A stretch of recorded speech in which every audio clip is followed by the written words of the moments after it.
Hey Spartan, this is Dr. Nick over at HealthSource Chiropractic, and this week we're talking about when to seek help. We get this question a lot. People say, I've been dealing with something or I have something going on. I thought it'd go away or I thought it'd work its way out, but then it doesn't. So they say, when do I come in? What's that key thing to say, I need to pick up the phone and call for additional help? And, the answer is of course, there's no 100% of the time answer. But, when things are hanging around longer periods of time, when you're talking about 3, 5, 7 days is something that's, fairly significant, meaning, you're having 4 or 5 out of 10 pain, on a majority of the day. That's usually one of the key things that we say, okay, something isn't naturally happening in your work world or your home life that's helping this. So, that's when we say, let's get it checked out. Another key thing that we look about and talk about is, things like headaches. That's a big cue and a big clue to get something checked out.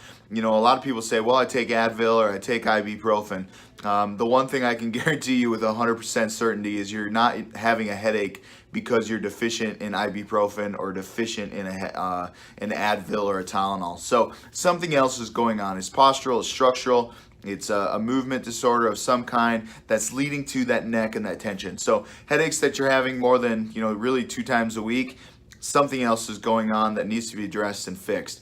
The other thing that we talk a lot about is numbness, tingling, radiation in the arms. If you're feeling any of that type of stuff where your hands are going numb, your feet are falling asleep or going numb, or you get sharp shooting pain down into your back of your legs or the arms themselves, then it's really time to say, okay, something else needs to be done. The stretching, the activity, the motion hasn't helped, unfortunately. So in those parts, that's when we want to see you pick up the phone and call and figure out what we can do to help you in office rather than on your own. Now, again, we encourage trying to do it on your own as well, but at the same time, sometimes we're just not able to do it, and we need an external force or an external movement to help us get back to where we know we need to be. So if you have questions, or if this is you and you're thinking, gosh, you know what, I've been dealing with something for way longer than that, or I'm having more headaches than I should, give us a call, talk to Lori and Lindsay. We'd be happy to sit down and talk to you guys and figure out how we get you feeling better and get you back to the most important thing, which is your hobby, your family, and the things you love.